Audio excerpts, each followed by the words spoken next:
Selamat datang kembali di RN Entertainment. Selamat datang kembali di The Golden Cross Playlist. Seperti biasa pada hari ini kita akan melanjutkan review saham part yang ke-111. Namun sebelumnya bagi teman-teman yang mungkin belum subscribe channel YouTube ini, sekali lagi jangan lupa tekan tombol subscribe, nyalakan lonceng notifikasinya agar teman-teman tidak pernah ketinggalan informasi-informasi terbaru dari channel kami.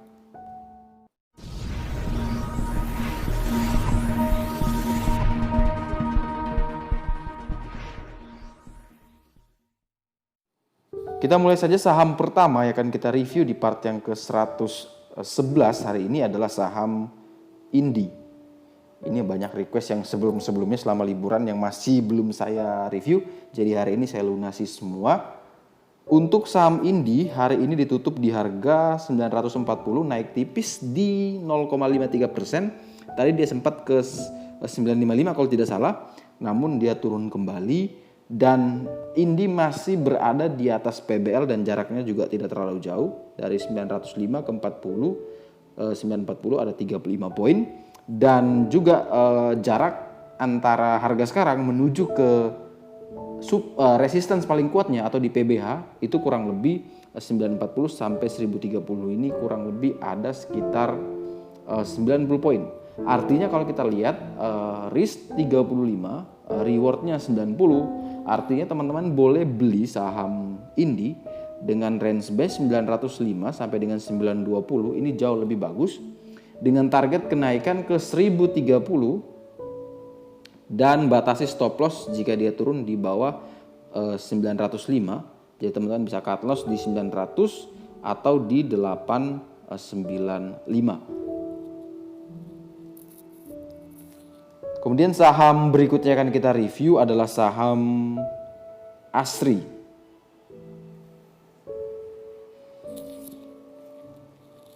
Saham Asri setelah naik melewati PBH di 129, dia kemudian tertahan di harga 156. Kalau teman-teman perhatikan di chart yang pakai trading view atau investing, mungkin di sini itu ada MA 200-nya yang mana dia sangat susah sekali untuk menembus, koreksi jika saya salah. Tapi kalau kita lihat bahwa di sini dia punya satu trend line di harga 160 yang memang dia belum bisa untuk menembusnya. Nah, bagi teman-teman yang ingin masuk ke saham Asri memang cukup berat karena memang dia sudah naik tinggi sehingga risikonya jarak menuju ke sini cukup lebar. Jadi risk and rewardnya tidak terlalu bagus, sehingga untuk Asri saya rekomendasikan wait and see terlebih dahulu. Boleh beli Asri kalau dia berhasil melewati 160, dan ingat teman-teman langsung pasang 156 ini sebagai batasan untuk cut loss dengan target kenaikan terdekatnya yaitu menguji 40 hari harga tertingginya di 166. Selanjutnya dia harus menuju ke TP3 di 172. Kemudian saham berikutnya akan kita review adalah saham Doit. Ini juga salah satu emiten yang bergerak di sektor pertambangan dan jasa, di mana hari ini tutup stagnan di 234 dan saham Doit sendiri juga masih berada di atas PBL yaitu di 226, kurang lebih ada 8 poin dari harga sekarang menuju ke support paling kuatnya, sedangkan dia punya resistance itu ada di 264 yaitu kurang lebih sekitar 30 poin. Artinya 8 berbanding 30, risk rewardnya masih lebih kecil risk, sehingga bagus untuk teman-teman bisa masuk ke Doit dengan range buy 226 sampai dengan 230 dan stop loss di 222 atau 224 dengan target kenaikan terdekat dia harus jebol dulu 242. Kemudian kalau berhasil dilewati maka dia akan menuju ke 264 yang mana itu adalah resistance paling kuatnya. Kemudian saham pertambangan berikutnya akan saya review adalah saham ITMG. Nah, ITMG sendiri kemarin mengumumkan bahwa dia akan membagikan dividen interim, kurang lebih yieldnya di kisaran 3,5 sampai 3,9%. Dan harga saat ini memang masih ditutup naik tipis di 8.300, di mana memang kenaikan dari sini menuju ke harga sekarang itu kurang lebih juga 3-5%, sehingga memang itu sebesar kenaikan dari dividen interim yang akan dibagikan oleh ITMG. Nah, bagi teman-teman yang mungkin ingin beli hanya untuk trading, boleh beli ITMG dengan range buy 8250 sampai dengan 8300, TP terdekat ke 8475, langsung cut loss jika dia turun di bawah 8250, yaitu teman-teman boleh cut loss di 8200 atau di 8150. Tetapi kalau misalkan teman-teman mau kejar ITMG hanya karena mau dapat dividen, maka saya bisa katakan bahwa teman-teman salah posisi, karena memang harga saham itu akan naik lebih dahulu sebelum pengumuman dividen. Dan biasanya dividen itu digunakan oleh beberapa orang, oknum, untuk menjual harga sahamnya. Jadi mereka sudah beli di harga bawah.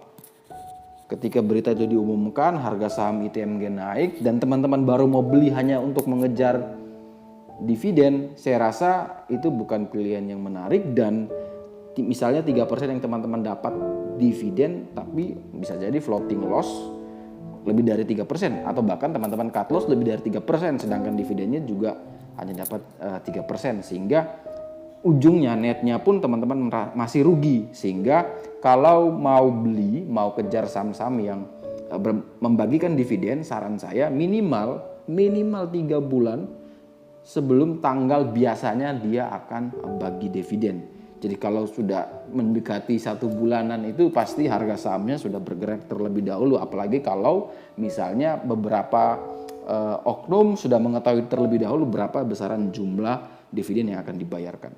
Sehingga untuk ITMG khusus trading 8250 sampai dengan 8300, cut loss di 8150 sampai 8200, TP dekatnya ke 8475. Syukur-syukur kalau dia bisa lebih dari itu, dia akan menguji ke 8750.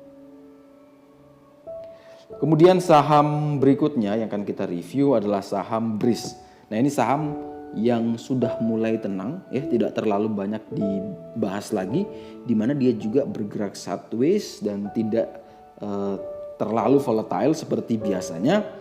Hari ini ditutup minus 2,48% di harga 1180, di mana memang harga saat ini masih berada di atas PBL. PBL di 850, memang jaraknya cukup jauh sekali. Tetapi teman-teman perhatikan bahwa di sini dia punya satu support gray line di 1062, namun di harga saat ini pun dia punya white line di 1180. Artinya bagi teman-teman yang ingin membeli saham BRIS, boleh beli dengan range buy 1180 sampai dengan 1200. Nah, ini range yang bisa teman-teman pakai untuk membeli. Selama dia berada di bawah 1180, maka teman-teman wait and see terlebih dahulu, tidak usah ambil saham BRIS, tidak usah ambil posisi di saham ini. Tapi kalau dia masih berada di range ini, teman-teman boleh beli dengan target kenaikan ke 1255, target berikutnya ke 1690, tapi ingat batasi stop loss di 1150. Jadi kalau dia berada di range 180 sampai 1200, teman-teman masuk langsung pasang SL di 1150. Tapi kalau misalkan dia tidak berada di range tersebut, teman-teman wait and see terlebih dahulu. Kemudian saham berikutnya akan kita review adalah saham BUKK.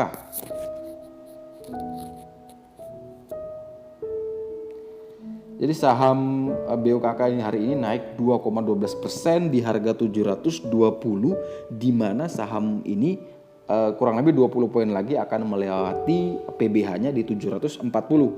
Bagi teman-teman yang mungkin sudah punya saham ini, boleh kawal terus dengan target kenaikan terdekat ke 740, dan kalau 740 itu berhasil ditembus, maka dia akan menuju ke 805. Tapi bagi teman-teman yang mungkin belum punya saham BUKK, teman-teman boleh beli dengan range buy 700 sampai dengan 720, batasi stop loss di 690, target kenaikan terdekat 740 dan target jauhnya menuju ke 805. Dan saham terakhir yang akan kita review di part yang ke-111 adalah saham Bank Bukopin dengan kode BBKP. Saham BBKP sudah berhari-hari dia bergerak sideways dan nyaman sekali sepertinya. Ini antara dua, saya curiga. Pertama menunggu laporan Q3, yang kedua mungkin menunggu adanya sentimen positif lainnya dari pengendali dari Kukmin Bank. Apakah bisa membuat saham ini bergerak lebih liar lagi seperti biasanya. Tapi kalau kita lihat secara teknikal, memang saham BBKP ini punya support kuat di 236 sampai dengan 238. Dan itu harus kuat ditahan, kalau tidak maka dia berpeluang untuk turun menuju ke 206. Nah, bagi teman-teman yang ingin membeli, boleh beli dengan range buy 236 sampai dengan 240. Ini area beli yang bagus, dan teman-teman bisa cut loss di 230 atau di 232. Kita kasih agak jauh karena memang volatilitasnya berbeda seperti saham blue chip lainnya. Karena ini memang bukan blue chip sehingga pergerakannya terlalu kasar, bisa saja dia kena SL terus pantul kembali sehingga kita tarik agak jauh dari harga beli kita. Kalau misalkan dia kuat bertahan di 236, 238 dan kemudian dia berhasil melewati 248 yang mana itu adalah gold line dan berhasil golden cross, maka dia berpeluang untuk menguji PBH di 274, dan kalau itu juga berhasil dijebol, maka BBKP akan menuju ke 296. Oke, sekian dulu review saham part yang ke-111. Terima kasih banyak teman-teman yang telah request di YouTube maupun di Telegram. Sekali lagi teman-teman, ini hanya panduan, ini hanya gambaran peta trading buat teman-teman. Tapi sekali lagi ini bukan rekomendasi untuk beli atau menahan barang ataupun menjual saham, sehingga semua keputusan segala bentuk kerugian, keuntungan sepenuhnya menjadi tanggung jawab teman-teman. Sekali lagi, do your own research.